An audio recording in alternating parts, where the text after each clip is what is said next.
Buenas tardes, estimados hermanos. Por la gracia de nuestro Dios estamos listos este domingo para glorificar a nuestro Dios. Y quiero invitarles a que hagan esta lectura conmigo ahí en casa. Busquemos Isaías 40, capítulo 40, versículos 12 al 31. Isaías 40, 12 al 31. Dice la palabra de nuestro Dios. Si lo encontraron, les invito a estar de pie para dar lectura a la palabra de nuestro Dios. Leemos juntos. ¿Quién midió las aguas con el hueco de su mano y los cielos con su palmo? Con 3 dedos juntó el polvo de la tierra y pesó los montes con balanza y con pesa los collados. ¿Quién enseñó al Espíritu de Jehová o le aconsejó enseñándole? ¿A quién pidió consejo para ser avisado? ¿Quién le enseñó el camino del juicio o le enseñó ciencia o le mostró la senda de la prudencia? He aquí que las naciones le son como gota de agua que cae del cubo, y como menudo polvo en la balanza le son estimadas. He aquí que hace desaparecer las islas como el polvo. Ni el Líbano bastará para el fuego, ni todos sus animales para el sacrificio. Como nada son las naciones delante de él, y en su comparación serán estimadas en menos que nada, y que lo que no es. ¿A qué pues haréis semejantes a Dios? ¿O qué imagen le compondréis? El artífice prepara la imagen de talla, el platero le extiende el oro y le funde cadenas de plata. El pobre escoge para ofrecer madera que no se apolille. Se busca un maestro sabio que le haga una imagen de talla que no se mueva. ¿No sabéis? ¿No habéis oído? ¿Nunca os lo han dicho desde el principio? ¿No sabéis? ¿No habéis sido enseñados desde que la tierra se fundó? Él está sentado sobre el círculo de la tierra, cuyos moradores son como langostas. Él extiende los cielos como una cortina, los despliega como una tienda para morar. Él convierte en nada a los poderosos y a los que gobiernan la tierra hace como cosa vana. Como si nunca hubieran sido plantados, como si nunca hubieran sido sembrados, como si nunca su tronco hubiera tenido raíz en la tierra. Tan pronto como soplen ellos se secan y el torbellino los lleva como hojarasca. ¿A qué pues me haréis semejantes o me compararéis? Dice el Santo. Levantad en alto vuestros ojos y mirad quién creó estas cosas. Él saca y cuenta su ejército, a todas llama por sus nombres, y ninguna faltará. Tal es la grandeza de su fuerza y el poder de su dominio.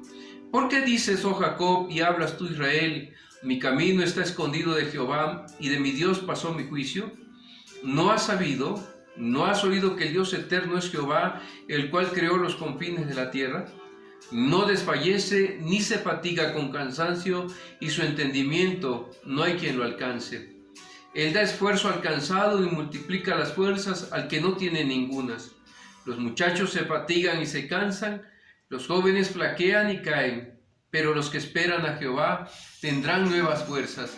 Levantarán alas como las águilas. Correrán y no se cansarán, caminarán y no se fatigarán. Esta es la palabra de nuestro Dios en el libro del profeta Isaías. Les invito a orar. Padre, en esta hora disponemos nuestro corazón y nuestra mente para escuchar su santa palabra. Rogamos que su Espíritu nos dé entendimiento, mucho más en tiempos en los cuales urge, Señor, que nuestra fe sea afianzada. Rogamos, pues, que mi palabra, Señor, sea guiada por su Espíritu. Que lo que pronuncie en mis labios sea conforme a su voluntad, por favor.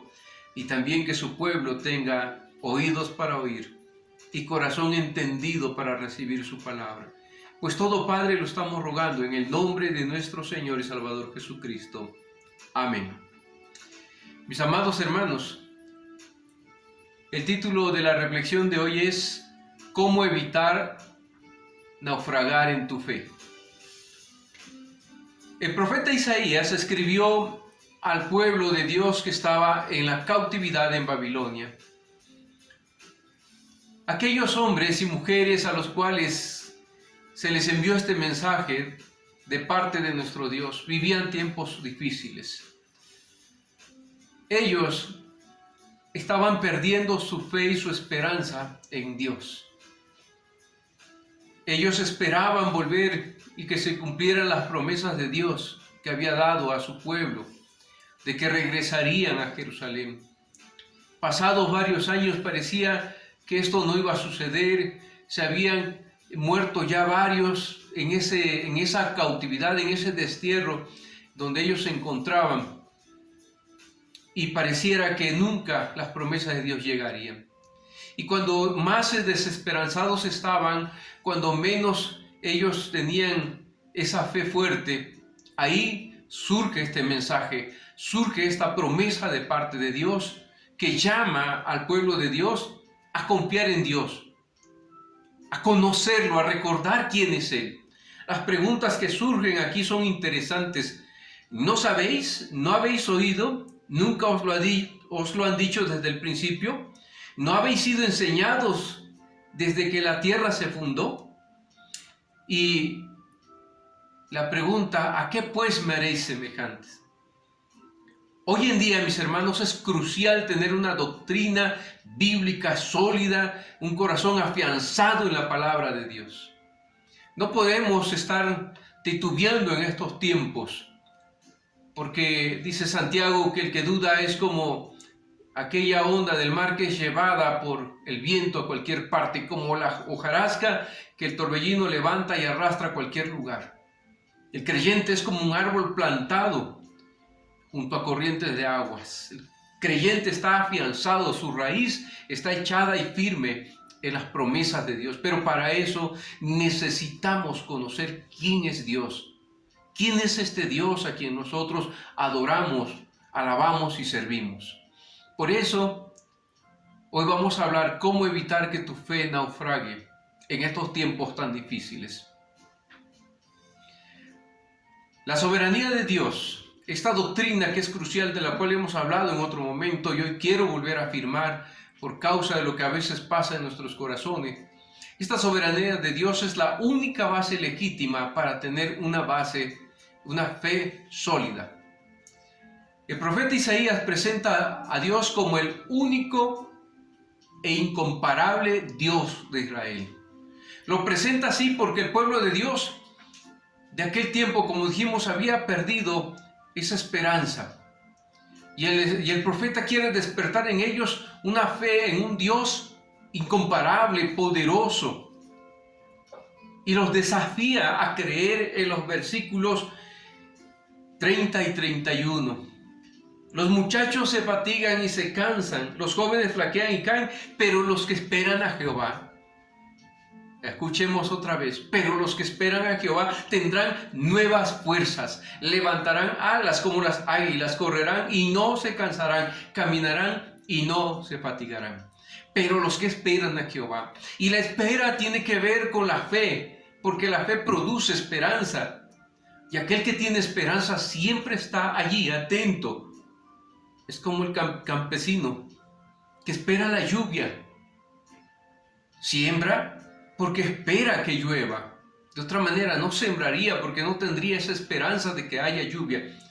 Nosotros nos acostamos, oramos y dormimos y tenemos planes para el otro día porque tenemos esperanza de despertarnos al nuevo día.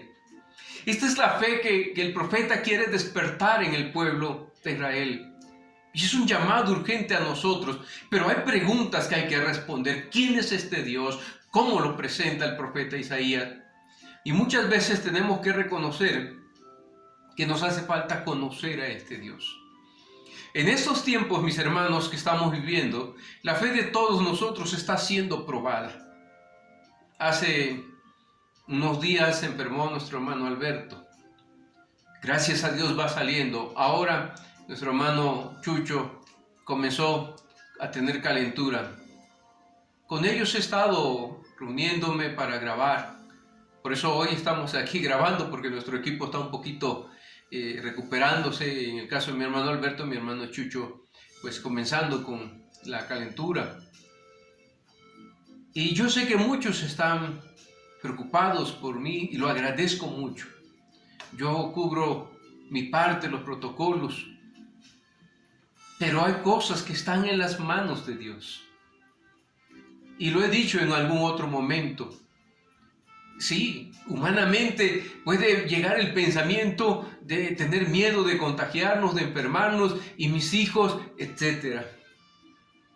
Mis hermanos, En estos tiempos la fe de nosotros está siendo probada.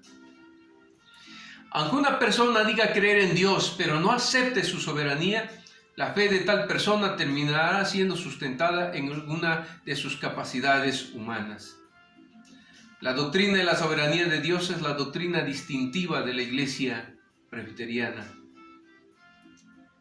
Ninguna vida cristiana podrá sostenerse solamente con una liturgia cristiana atractiva. No es suficiente la parte emocional. Se necesita una fe razonada, estructurada, que acepte, que conozca los atributos divinos y que conociéndolos pueda descansar en ellos. De otra forma, mis hermanos, las presiones de la vida, las circunstancias que nos van a tocar en algún momento, nos llevarían a naufragar en nuestra fe. Por eso necesitamos nosotros aceptar la soberanía de Dios y reconocer todos sus atributos. La soberanía de Dios consiste en que toda la realidad es producto de los decretos divinos hechos antes de la creación del mundo. Esto quiere decir que nuestro Dios está en control de todo lo que pasa. Sea bueno o sea malo, Dios está en control de todas las cosas. Para expresar un poco las cosas que nos pasan a todos nosotros, Job en su momento expresó lo siguiente: ¿qué? ¿Recibiremos de Dios el bien y el mal no lo recibiremos? Esto no quiere decir que Dios sea la causa de la maldad, ni que sea el autor del pecado, ni que se goce en el sufrimiento de sus criaturas. Recordemos que el corazón de Dios es amor y como Padre nos ama y Él no se goza en el sufrimiento de sus hijos. Sin embargo, permite que las cosas pasen porque está dentro de sus designios y se cumple su voluntad. Aún los gobernantes, aún los incrédulos o cualquier persona está bajo la soberanía de Dios. Por eso, en estos tiempos, mis hermanos, tenemos nosotros urgentemente un llamado a conocer a Dios como el soberano del universo, porque ahí es donde está la única base válida para nuestra fe cristiana. Primero, solo un Dios soberano puede garantizar sus promesas. Si no controla todo nuestro Dios, no podemos confiar en Él para la salvación, porque podría existir algo que le impidiera salvarnos. La pregunta sería, ¿es lógico confiar en un Dios que no controla todas las cosas? El profeta Isaías nos deja ver al Dios omnipotente en quien creemos.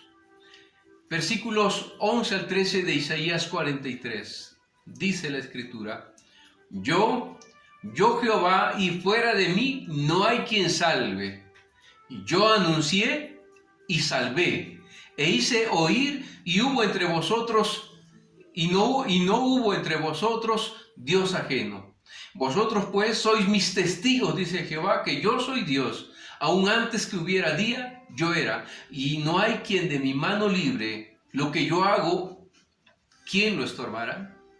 Estas afirmaciones del profeta Isaías nos dan garantía de que Dios es el único Dios capaz de salvar y que cuando Él decide hacer algo, no hay nadie que estorbe a su mano. Sus propósitos se van a cumplir. Entonces tenemos nosotros garantía en un Dios que lo que promete lo cumple. No hay nada que lo estorbe, que le impida a Él cumplir su promesa a su pueblo. Segundo, si Dios no fuera soberano, sería imposible obtener lecciones espirituales de los eventos de nuestras vidas. Sería imposible saber si Dios está enseñándonos algo o si los eventos de la vida son meras casualidades. Si eso fuera así, mis hermanos, daría igual tener fe que creer en la suerte. Total, lo que pasara sería asunto de la suerte. Entonces, ¿para qué confiar en un Dios que no gobierna todos los acontecimientos?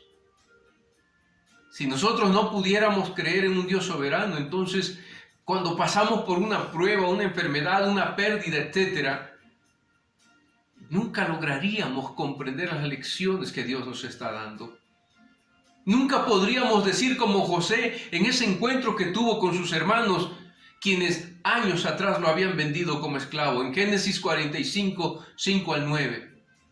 Ahora pues, les dijo José a sus hermanos, ahora pues, no os entristezcáis, ni os pese el haberme vendido acá, porque para preservación de vida me envió Dios delante de vosotros. Pues ya ha habido 2 años de hambre en medio de la tierra, y aún quedan 5 años en los cuales no habrá ni arada ni siega. Y Dios, escuchen bien, y Dios me envió delante de vosotros para preservaros posteridad sobre la tierra, para daros vida por medio de gran liberación. Así pues, no me enviasteis acá vosotros, sino Dios, que me ha puesto por padre de Faraón y por señor de toda su casa y por gobernador en toda la tierra de Egipto. Daos prisa, id a mi padre y decidle así dice tu hijo José, Dios, otra vez, Dios me ha puesto por señor de todo Egipto. Qué hermoso, mis hermanos, es conocer la doctrina de la soberanía de Dios. De otra manera, José estuviera, ¿verdad?, allí quejándose, lamentándose, autocomiserándose. ¿Por qué? Primero, porque sus hermanos no lo quieren. Segundo, lo venden como esclavo. Llega como esclavo, es fiel, es leal, y la mujer de Faraón, ¿verdad? La mujer de Potifar lo acusa como un falso, se va a la cárcel, y podría él decir, caray, pues me va de mal en peor. Pero no vemos eso. Vemos a José afirmando la soberanía de Dios, que su vida se va moviendo paso a paso conforme a la voluntad de Dios. Así que José no tiene que quejarse de las circunstancias porque está confiando en un Dios que gobierna todo. Así que no fue por suerte que José llegó a ser tan poderoso en Egipto, ni José se atribuyó tampoco a sí mismo o a sus fuerzas o capacidades el haber llegado a donde estaba en autoridad y poder. Él declaró, Dios me ha puesto por señor de todo Egipto. ¿Cuánta gente, verdad, con soberbia dice, esto yo lo logré, mi esfuerzo, yo lo hice? U otros ante las circunstancias adversas se quejan, se atemorizan. Entonces, ¿dónde está su Dios? ¿Dónde está su fe? Y hoy, hermanos, hago un llamado conforme a la palabra santa de nuestro Dios a conocer a Dios. Está bien que tenemos un culto rico, ¿verdad?, en nuestra liturgia, que usted pueda derramar sus lágrimas, pero si esa liturgia y eso emocionante que estuvo en el culto no le va a sustentar cuando venga la prueba, usted no conoce a su Dios. Si eso no va a ser suficiente para que usted se sustente cuando lleguen las dificultades, como Job, como José, como Moisés, como David, como todos los ejemplos que tenemos en la Escritura, entonces esa liturgia, ese tiempo, mis hermanos, no ha trascendido de ser mero emocionalismo. Conocer a Dios es atrevernos a creer en Él, esperar en Él, amarlo a Él e interpretar las circunstancias que nos rodean a partir de sus promesas, de su fidelidad. Nunca interpretamos a Dios a partir de nuestras circunstancias. Nuestras circunstancias las interpretamos a partir de nuestro Dios soberano y fiel. Así lo hizo José.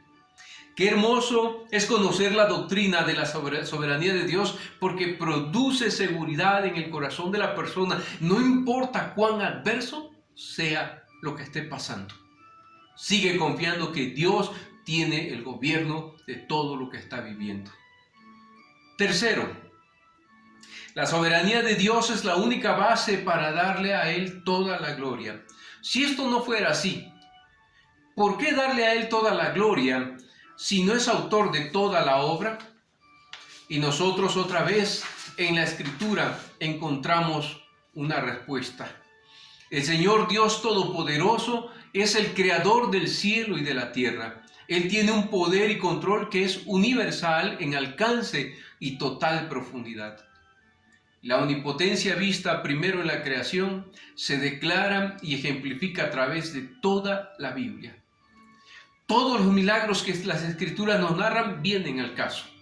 Cuando Abraham desesperaba ya en la edad avanzada porque no podía tener un hijo con Sara, Dios se le presentó y Dios le dio una promesa diciendo, primero que nada, yo soy el Shaddai, yo soy el Dios Todopoderoso, en Génesis 17:1. Y en el verso 18:14 dice, ¿y hay para Dios alguna cosa difícil? Estas preguntas son interesantes porque desafían a la fe, a creer. Nos invitan a dejar nuestro corazón en las manos de Dios en medio de lo que a nosotros nos parece imposible. El creyente tiene que conocer a este Dios. Recordemos que la fe de Abraham fue una fe progresiva, mis hermanos. Abraham fue llamado de Ur de los Caldeos, salió de allá de Harán y con su mujer inició un peregrinaje con su gente. Llegó a ser el padre de la fe, amigo de Dios, pero no fue algo que se produjo de la noche a la mañana. Para que Abraham pudiera entregarle a su hijo cuando Dios se lo pidió y que Abraham pudiese creer, como dice Hebreos 11:19, ¿verdad? Que Dios podía levantarle a su hijo aún dentro de los muertos. Es porque la fe de Abraham había madurado. Es porque Abraham había alcanzado cierto grado de madurez en esa relación con Dios. Empezaba él paso a paso a ir confiando más y más en el poder y en la soberanía de Dios. Aquel Dios que le había dado un hijo fuera de tiempo. Ante lo que era imposible para el hombre, pregunta, ¿hay para Dios alguna cosa difícil?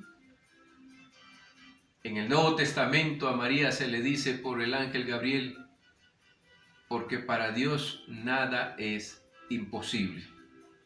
Mis hermanos, encontramos entonces una fe que va madurando para enfrentar las adversidades. ¿Quién de nosotros estaría dispuesto a decir y soltar, verdad, Señor? En tus manos está mi hijo, en tus manos está mi esposo, mi esposa, haz conforme a tu voluntad. El creyente tiene que aprender a vivir bajo la soberanía de Dios, bajo el gobierno de Dios y el corazón amoroso de nuestro Padre. Eso, mis hermanos, disipa miedos, dudas, inseguridades, nos ayuda a caminar confiados de las manos de Dios. Cuarto, la soberanía de Dios es la única base para poder orar. ¿Oraría usted a un Dios que no es soberano? Si Él no está en control de todo, entonces quizás no pueda contestarnos tampoco. La palabra soberano no puede ser limitado entonces a un 90%, ¿verdad? Dios es soberano, sí, pero.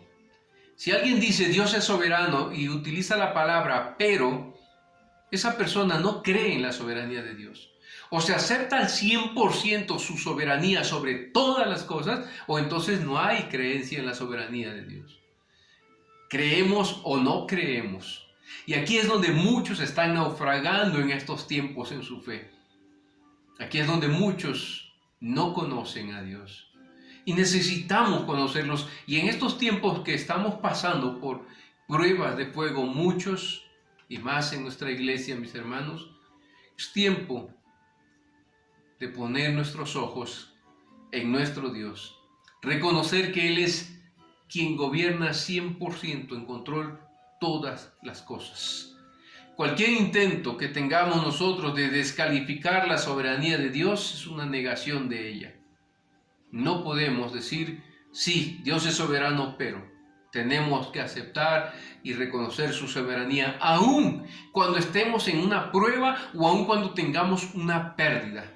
Si es un ser amado, tu trabajo, el lugar, no sé. Aún en esa prueba que tú estés pasando, atrevernos a decir como Job, Dios dio, Dios quitó. ¿Qué pues recibiremos solo el bien de Dios y no los males que permita? Mis hermanos, en estos tiempos yo quiero y vuelvo a hacer énfasis en esta doctrina de la soberanía porque creo que necesitamos conocer a nuestro Dios, sustentarnos en Él. Nuestra fe no depende de verdad, mis hermanos, de si estamos en el templo o no. Ojalá regresemos pronto, pero no lo sé. Eso no depende de mí, ni de mis hermanos del consistorio, ni siquiera de nuestras autoridades. Aún Dios sigue gobernando esto y en algún momento nos permitirá volver. Pero nuestra fe no está sustentado en que volvamos al templo y los hermosos cantos que muchos dicen extrañar. Sí, yo también extraño esos tiempos. Pero Dios está aquí, hermanos, en mi hogar. Dios está en su hogar, Dios está en su corazón, Dios le acompaña. Es el mismo Dios que alabábamos ahí, sigue siendo el mismo, sigue actuando soberanamente y usted tiene que confiar en la soberanía y el gobierno de Dios. No se ha cortado la mano de nuestro Dios. Cuando oremos, mis hermanos, debemos hacerlo confiando en que nuestro Señor tiene el control de todas las cosas, que Él es confiable, que podemos pedir al Dios Todopoderoso y también lo hacemos porque Él nos invita, nos llama a que pidamos. En Mateo 22:21 dice, y todo lo que pidiereis en oración creyendo, lo recibiréis. Y en Jeremías 33:3, clama a mí y yo te responderé. Si el Señor dice, clama a mí y yo te responderé, mis hermanos, Él va a responder. No como nosotros queremos a veces, no como esperamos, pero tengan por cierto que Él responde. Si esto no fuera así, sería vana toda nuestra fe, nuestra esperanza. Sería inútil gastar tiempo escuchando un sermón u orando, porque entonces Él no tendría el poder para escuchar y responder. Él no tendría el poder ni la soberanía para gobernar todas las cosas. Pero nosotros creemos en un Dios soberano, omnipotente. Y el salmista, el profeta Isaías, nos está llamando entonces a esta parte.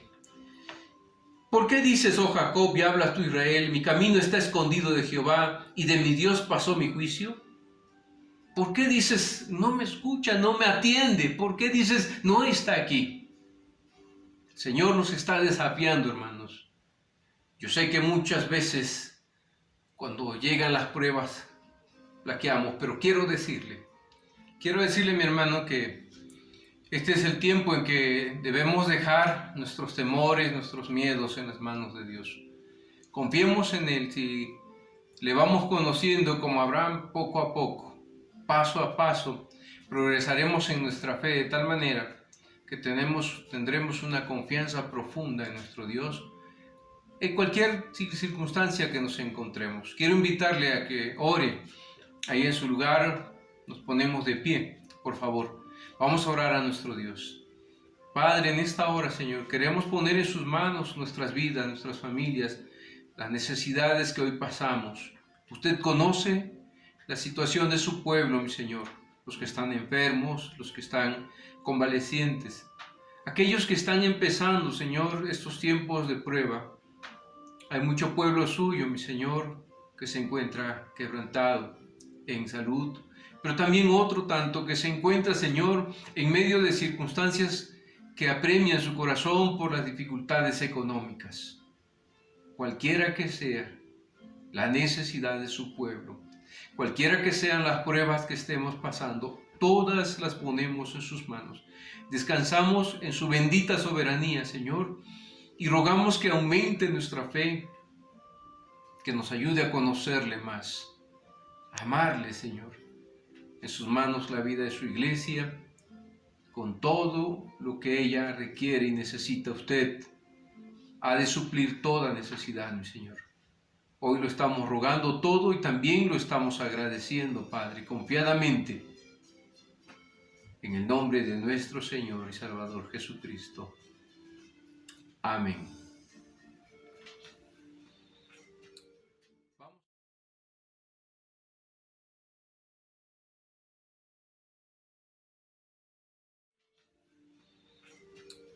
Vamos a recibir la bendición del Señor.